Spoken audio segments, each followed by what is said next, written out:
And thousands of workers are ending their strike at one of the nation's largest beef processing plants. Thanks for joining us tonight at 5, everyone. I'm Phil Lipoff. I'm Kim Christensen. Around 3,800 people at JBS in Greeley walked off the job March 16th.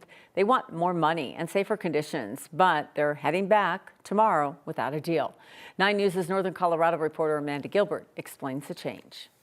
For 3 weeks, JBS has repeatedly said it made an offer to the union representing these workers that includes higher pay and benefits.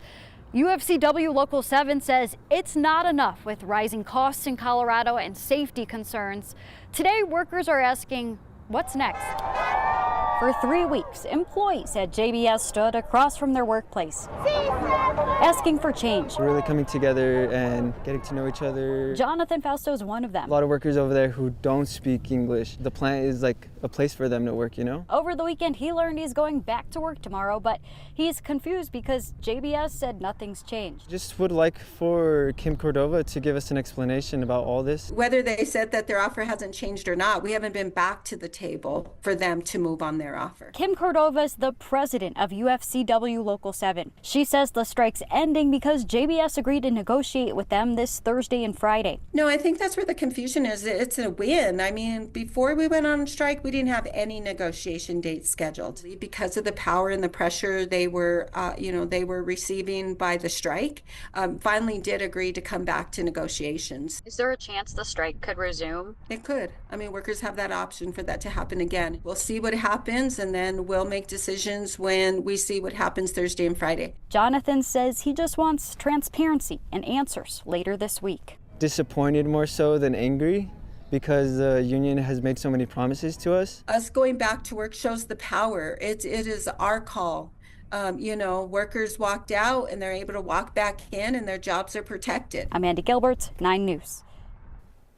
And JBS said in an email statement its final offer, including pay increases and benefits, still stands as it's prepared to resume operations tomorrow. Artemis 2's historic lunar flyby just hit yet another milestone. Right now, the Orion is approaching the moon at about 4,000 miles above the moon for its closest approach. Coming up in a few minutes, the crew is expected to reach its farthest point from Earth. And this is one of the more nerve-wracking, if you can even put it in order, one of the more nerve-wracking parts of this whole expedition. They're in radio silence now. That is a period of 40 minutes. They went into radio silence about 15 minutes ago, so about 25 minutes left, and they are making all their observations, and then they'll report that back to Mission Control. And we're going to check back in, of course, a little later on in the show. Now, right here on Earth in good old Colorado, it's been a pleasant start to the work week. We caught some people outside enjoying the skate park around town. Temperatures right around the 70s, expected to stay that way all week long. Not a bad week. Not a bad spring week. Not a like bad a summer spring week like we've had. Exactly. And we have some beneficial moisture coming for the state. There's a chance for rain showers almost each and every day this week, and a chance for a little mountain snow. But not today, not really. I mean, we have a mix of clouds and sunshine out there. Evening drive underway without any issues. Really kind of a mild Monday, a nice way to transition into the week. And this is our second snowiest month on average. Typically, we're looking for almost 9 inches of snow, but this week we're talking about rain for Denver. We've got about a 20% chance of seeing some showers this time tomorrow night, and the mountains winding down the ski season have a shot at seeing a bit more snow. Temperatures today comfortable and above average for many areas at 65 for Denver, 80s in southeastern Colorado today. We had a weak dry front back into the front range, and we've seen some of those gusts kick up to 20 and 25 miles per hour, but that will bring us a cool night tonight with lows in the 30s. We stand between 2 storms, a line of showers from Rapid City to Omaha, and a center of circulation over the southwest that is generating a little rain and snow in areas like Telluride, Durango, Gunnison, and Alamosa. Not a lot, but it's something. We have a quiet night in Denver. Clouds move out only to return tomorrow, and this time tomorrow there may be a little wave of rain showers that come through between 4 and 6. So areas like Byers and Castle Rock could see a brief downpour, which, hey, that is amazing to say. We'll take moisture any day in any way. We're in the mid mid-60s now, will drop into the mid-40s by midnight. Weather headlines, much more on the rain forecast for Denver, the mountain snow outlook, and then the day we'll be talking about fire danger. The elevated fire danger day looks to be Wednesday. So I'll have more on that with your extended forecast coming up. Kathy, thank you. In less than an hour, Aurora City Council is expected to vote on new water restrictions in response to the drought that we are having in this state. Council members are expected to cast a vote on a Stage 1 water shortage declaration as recommended by Aurora Water. The restrictions follow similar recommendations already passed in other cities across the metro. Those include limiting water to 2 days per week, prohibiting watering between 10 a.m. and 6 p.m., and it bans certain use altogether, like filling private pools. The city says the goal is, of course, to reduce water use by about 20%, they say. If it passes, the restrictions would take effect tomorrow.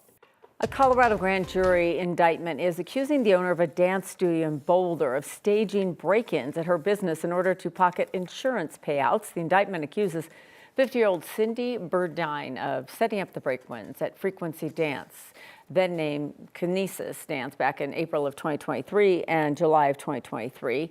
There is ring surveillance video of the July break-in. The indictment claims that she hired two men to pose as burglars for the security camera. According to the indictment, Burdine claimed the April burglary caused her studios to lose business because she was forced to cancel classes and performances.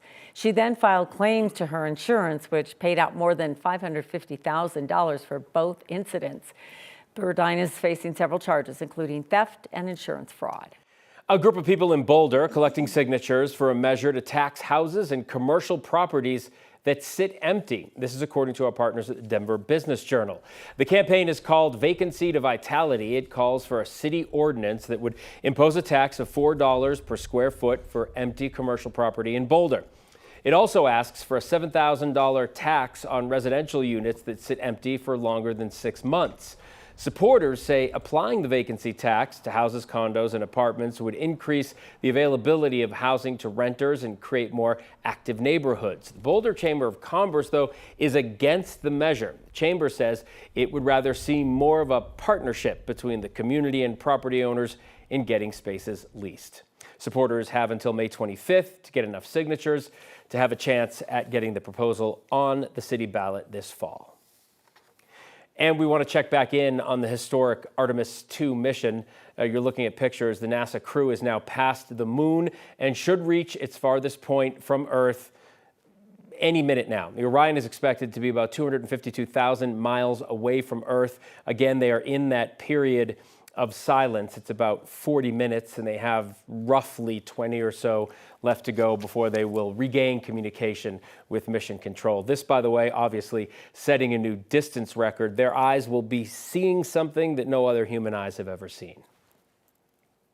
The 6-hour flyby is the height of NASA's first return to the moon since the Apollo era. The crew of 3 Americans and 1 Canadian are getting a glimpse of the lunar surface that hasn't been seen, as I mentioned, by humans before. The mission calls for astronauts to gather data, soil composition, terrain, and other insights that will be vital to future missions.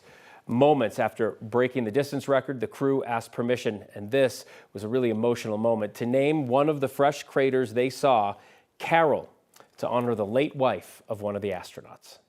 A number of years ago, we started this journey in our close-knit astronaut family, and we lost a loved one. And there's a feature in a really neat place on the moon, and it's a bright spot on the moon. And we would like to call it Carol.